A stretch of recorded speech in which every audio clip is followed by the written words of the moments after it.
皆さん、こんにちは。メロマーネチャンネルと申します。いつも動画をご視聴いただきありがとうございます。普段このチャンネルでは演奏を投稿させていただいていますが、この動画はおしゃべりだけでお送りさせていただきます。今回おしゃべりさせていただくテーマは楽器についてです。といっても難しい話ではなく、私たちの持つ楽器を見たり聞いたりした皆さんとのお話です。私たちの使っている楽器に関しては、このチャンネルの過去の動画でご紹介しておりますので、この動画にカードと概要欄にリンクを貼っておきます。そこでもご紹介していますが、私たちの使っている楽器は主に2台。1台は1700年代のイタリア製、もう1台は頑丈な国内産です。このポッドキャストの静止画で楽器の渦巻き部分、スクロールと言われている部分を見ていただくことができます。一般的に私たちの使っているような楽器は松、エゾ松と言われているものとメープル、カエデですね。この硬さの違う木でできています。また右手に持つ弓の毛は馬の尻尾の毛が張ってあり、楽器に貼られている弦は昔は羊の腸を引き伸ばしてよじったガットと呼ばれるものでした。こうしたことから以前はよく木でできた胴体に羊の腸を張ったものを馬の毛で弾くエコロジーに配慮した楽器と冗談で言われたりもしました。実はこの楽器の構造は細かな改良などは時代時代によってなされたものの、基本的な作りは生み出された当初からほとんど変わっておらず、この点やはり初期からほとんど基本的な構造は変わらず、高い完成度を持つ自転車が引き合いに出されたりもしています。私たちは子どもさん向けのコンサートではただ聴いていただくだけでなく、こうした楽器のお話をしたり楽器に触れていただいたりしています。実際こうして楽器のことを知っていただく前と後とでは、子どもさんにおいてもですね、音の聞こえ方や楽器に対する感じ方が違いが出るようです。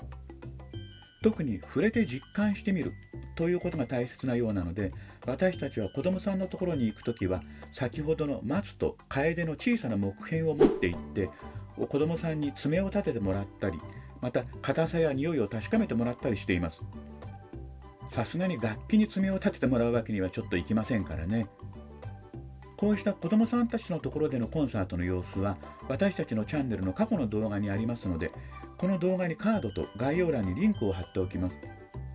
こうしたことをする前と後とでは子どもさんの反応も劇的に変わります。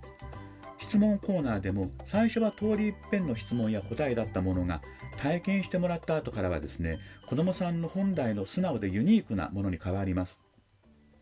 例えば私たちの使っている楽器のうち古い方は現在300歳ぐらいのものなのですが、一般のお客様にこのお話をすると、おおと古い歴史をくぐり抜けてきたものに対する畏敬の念が入り混じった簡単なお声が上がります。でもこの話を子どもさんにすると、よぼよぼとか古いとか素直な感想が飛び出てきます。ちなみにご高齢者様のところでこのお話をすると、私たちもそれぐらいまで長生きしなきゃねとおっしゃっていただきます。また弓の毛をブルンブルンに緩めて子どもさんに見せると、裂けるチーズみたいなんて可愛い感想をいただいたりもします。やはり子どもさんには大人が用意したような型にはまった感想ではなく、感じるまま自由な発想のままを言っていただけるようなコンサートでありたいと思います。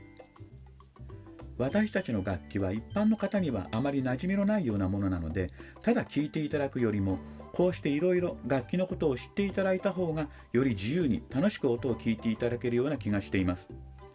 これには私たち弾く側、コンサートを主催していただく側の工夫も必要ですよね。これからも楽器のことをよく知っていただいた上で、聴く人が自由に素直に楽しんでいただけるコンサートを行っていければと思っています。本日のお話はここまでです。最後までお付き合いいただきありがとうございました。よろしければ高評価、チャンネル登録をいただけると私たちの励みにもなりますので、ぜひよろしくお願いいたします。それではまた別の動画でお会いしましょう。失礼いたします。